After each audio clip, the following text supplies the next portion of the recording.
Hey everybody, thank you for joining me for the first episode on the Adventurers Guild Network, a series that I'm going to be calling The Wizard's Kitchen.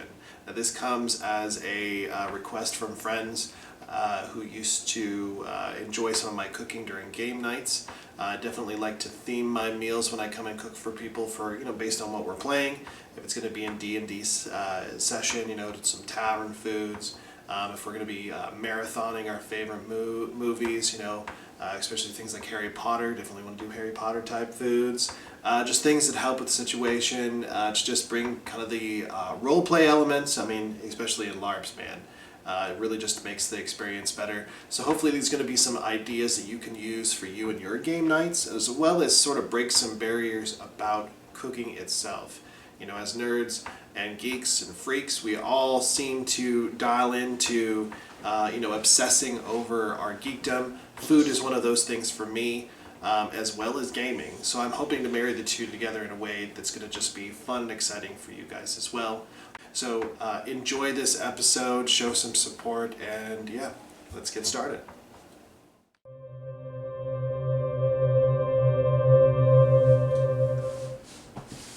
Okay, the village of Townsville. The season is Maybon, the mid-harvest. Between the plague, fires, and political unrest, harvest is looking thin. A group of adventurers descend on your cottage, starving and weary from the toiling and dispatching of groups of wandering undead on the outskirts of the walled city, where your modest home sits safely. These adventurers are close friends and have saved you many times on your adventures. What do you do? Okay, so Maybon is a season of thankfulness and feasting. So I am going to invite them in and cook them a meal. Roll for a supply check. Okay.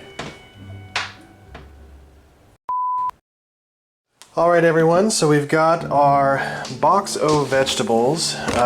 This is a subscription box. I won't say the name of the subscription because they do not currently sponsor us, and I have some strong feelings about sponsorship. So if you represent a subscription produce box and would like to sponsor us, let me know. Otherwise, we're kind of treating this episode, obviously we're looking for what happens when we're broke. Maybe you're forced into getting sort of a food box to help you, or maybe there's just not very much in your pantry. Due to COVID, we're all kind of driven inside. So I thought getting one of these subscription boxes is going to be a good example of, okay, you're stuck with ingredients. How do you deal with it? Now we got some good stuff in here, just kind of a good mix. Got some avocados. Most of this produce is it's just ugly. It's just stuff that would have been rejected and thrown away. So we're going to make good use of it. Avocados are always great. We got some onions and garlic, potatoes. Those by themselves are going to be easy, but we're going to get creative here. And, carrots and celery, maybe something, might do something with mirepoix. I got a couple of mangoes, so good mix. I may not do anything with the fruit this episode, just because the fruit in here is pretty awesome by itself. Might do something with the mangoes. Kind of undecided. I don't know what's wrong with that mango. I don't know why they didn't think that was good. It looks pretty good to me. Don't know much about mangoes though, other than they've always mostly been delicious for me. But we're gonna see if we're gonna throw stuff together. Shout out to the vegetables in here of zucchini. Very underrated vegetable, zucchini. For people looking to add more vegetables in their diet, this is the most benign vegetable. You can throw this in literally anything that has meat. You can throw it in chili, marinara sauce for your spaghetti, for your meat spaghetti. A lot of options. Stir fry, obvious choice. And then just pick up whatever flavor that you want to infuse your dish. So, and usually if you can find somebody who has a garden for these, and they're pretty easy to garden, very low maintenance, but if you can find somebody who has a garden, they usually grow way more than they need, and they're just really easy to put into a dish. So we might include this as well, no matter what we have. But yeah, let's see. I got some romaine. Might do a salad. Might be kind of an easy thing to do. Might save this for something like, I prefer romaine kind of over iceberg in a lot of things, including my burgers. Just has a little more green, a little more crunch, a little bit more defined crunch, but who knows, maybe got some garlic in there. if we had some of the other ingredients, maybe a Caesar salad. We might do an episode with that. Caesar salads are actually pretty easy to make at home, homemade. They're made with really, really basic ingredients. Parmesan's probably the most expensive ingredient. And of course, like anchovies. Anchovies are not expensive. Most people aren't carrying them around, but they're sort of essential for adding that salty umami quality to a good dressing. But maybe another episode. I don't know, haven't decided yet. This is going to be fairly random off the cuff. So next step is just going to try to pick some protein, maybe see if we can add some cheap ingredients. Maybe we'll pick an expensive protein and see if we can use these vegetables to zhuzh it up, or maybe we'll just stay cheap. But yeah, let's get started.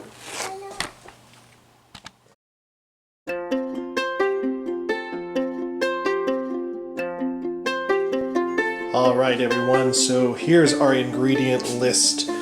So from our ugly produce box we picked up, of course, we have our carrots, celery, onions, and garlic that were included. So now we're going to back that up with our recipe for doing some beef ragu. So we went out and got some chuck steak. You could use some other cuts of meat, but here we're going cheap, and so that this chuck steak was the cheapest cut that was there.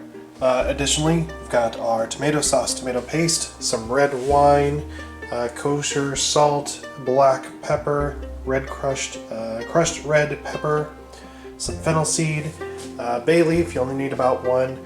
I've got some fresh thyme, and of course, back here to olive oil. So remember our bastard little thing of romaine. Obviously, we're going to go Caesar. So croutons optional. I will not be having mine with croutons, but it's a nice filler.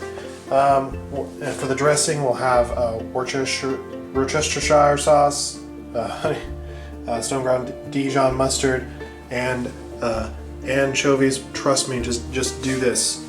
Put the anchovies in it, and of course some mayo. Yes, that's not a fresh jar. We use a lot of mayo here, and grated Parmesan cheese.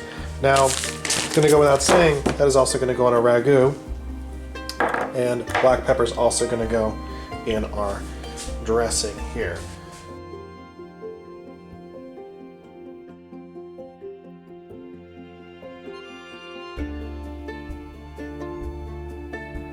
Okay, so we're going to go ahead and get started here. So for cooking, we're going to start with our largest pan that we have. I wish I had a taller stock pot. In my collection, this is the biggest pot I have, so it's going to run a little full.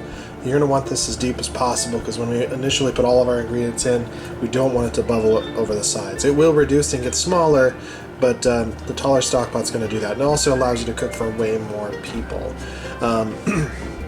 Going to go a little off the recipe a little bit. Didn't mention this in the ingredients list, but when I'm making my red sauces, I do like to add some bacon. This is specifically bacon ends and pieces, so kind of keeping in line of like maybe this is poor man's food. I like to splurge on ends and pieces even if I'm broke, because these can double up as pancetta. When you dice them up, they don't look as ugly as some of the trimmings do. And you know what? Sometimes I'll buy these trimmings and they will be amazing cuts of bacon.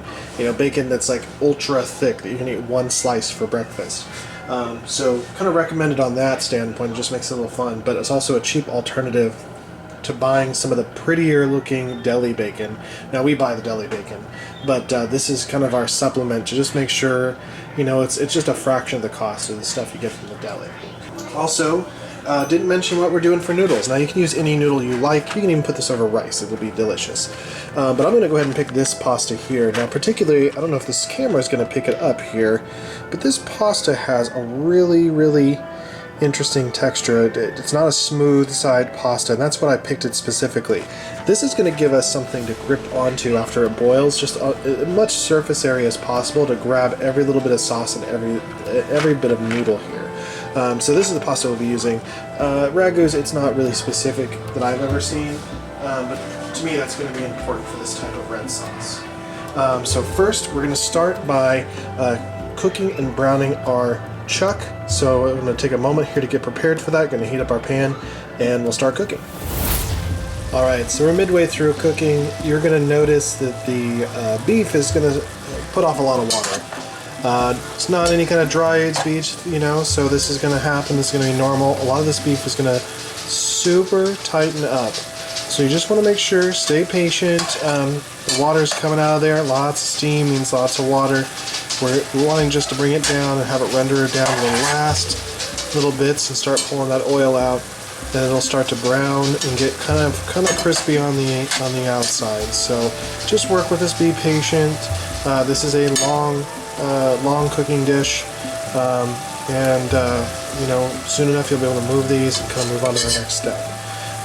This part can seem kind of discouraging. You know, let's say, well, did I pull them out yet? They look brown, but they're not brown. You know what I mean? They're not like the grill. Like when you get grill marks on something, like when you make bacon and fry it in there, you get a nice crust. That's what we're looking for here. And it's going to take some time. Now it's important, you can kind of do other things in the kitchen if you want to. Maybe you can go make that Caesar dressing during this time, and then you can just put it in the fridge, because that can just stay in the fridge until it's ready to go.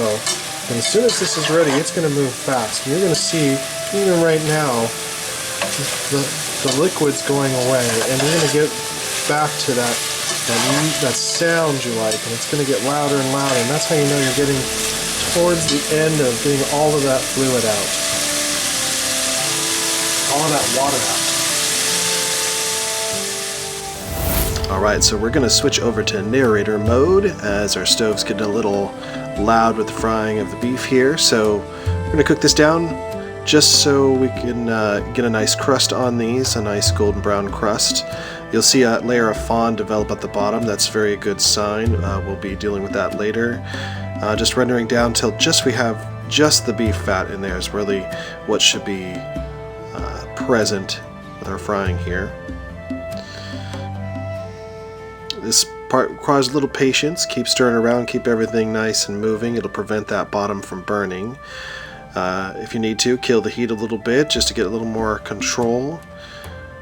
Once everything looks good on our beef and I see that nice layer of fond, I'm going to go ahead and just cut it down a little bit more. I'm going to go ahead and remove the beef. And then we're going to start on our just the small layer of bacon. Now we're going to render this down. We're just looking to render out the fat from that bacon, get it nice and cooked. My pan was looking a little dry here, so just add a little splash of olive oil. This is good technique for most dishes if you just need a little more fat, if your beef wasn't fatty enough here. Then go ahead and add the vegetables to the party. Give them a good stir to get things started, and before you get too far into it, go ahead and add your spices. So we got our fennel seed and crushed red pepper. Make sure everything gets nice and incorporated and saute for a bit. You'll start to notice that a lot of those vegetables started to scrape almost all of our fond off the bottom of the pan. So that's just going to be a great additive to our ragu here. Put in your garlic cloves whole. They're the same size as the rest of the vegetables, so that's good. Just to do that, add your tomato paste. Make sure everything's nice and incorporated. Once that is done, I'll go ahead and add my black pepper. This is just a taste. I like to add a lot. Next, go ahead and add your wine. I'm going to add roughly 1.5 cups to 2 cups of red wine. Just also looking to make sure the vegetables are kind of submerged but not completely buried. Bring everything back up to a simmer, and then I'm going to add about 2.5 tablespoons of Worcestershire sauce. And then we're going to return our beef as well as any juices from when you remove them back to the stock pot. Now, get everything nice and incorporated. Add your tomato sauce. Stir everything together there. And then next you can take either beef stock if you like, or I just used tap water here because there's a lot going on in this sauce, and just put enough in there so that everything can be submerged in water. Then we'll just add our fresh herbs right to the top. We got some thyme here. We're going to turn that all the way down to low so it just simmers, and we're going to put a lid on it and then just leave it alone. Alright, so we're going to move right into making the dressing for our Caesar salad. Very easy to make. We're going to start with the juice from 1 lemon. And then used up all the garlic on the actual ragu, so I'm just going to pull this from my fridge. Some minced garlic, roughly a tablespoon of that. with a tablespoon of Worcestershire sauce and a tablespoon of Dijon mustard. Next, we'll go ahead and add our anchovies. I'm going to add 3. You can kind of adjust your recipe to taste. Really, this doesn't bring a fishy component. It's going to bring a nice salty umami quality to your dressing. But we're going to make sure this gets well incorporated. Break it down as fine as you can. This might take some time. I'm going to go ahead and add my mayo here. It's going to be about a 1/4 cup, but I like to just eyeball it. Give it a good stir. Make sure everything's put together. Do a taste test if you need to. After tasting, mine needed just a little more mayo. And then right at the very end, I like to add my black pepper. I like to do this fresh. Alright, so we've got about an hour left here. And you can see it's just bubbling. It's really starting to thicken up. Everything's starting to break down. This smells amazing. Just going to get this a nice good stir here, but not quite to the point when this stuff starts to fall apart. It's like starting to fall apart there. You can push it up against the end. It's still kind of chewy, so we are almost there. We were looking for that just to kind of smash under our spoon. It's just still a little tight. Still a little tight. So give that a good stir here. Another hour. This is going to probably change and reduce a little bit more. We're going to keep that on low, nice and low. I'm going to turn up a little smidge there, just so it's just bubbling and going away. And put that lid back on. All right, so here we go. Our ragu is done. You can take any of those beef chunks and just push them with the back of the spoon, and they just squish nicely. So all that meat's nice and tender now, and very good looking. So we've got our water just on the boil. We're about ready to serve it up, and so we'll just move over to plating. Alright, so here we have it. We've got our Caesar salad over here. Rosie's already digging in to give it a try. Then we have our beef ragu made with just those super cheap ingredients. We're going to finish everything off with just a hefty grating. Just like that. There you have it. Ugly Produce box making an amazing meal.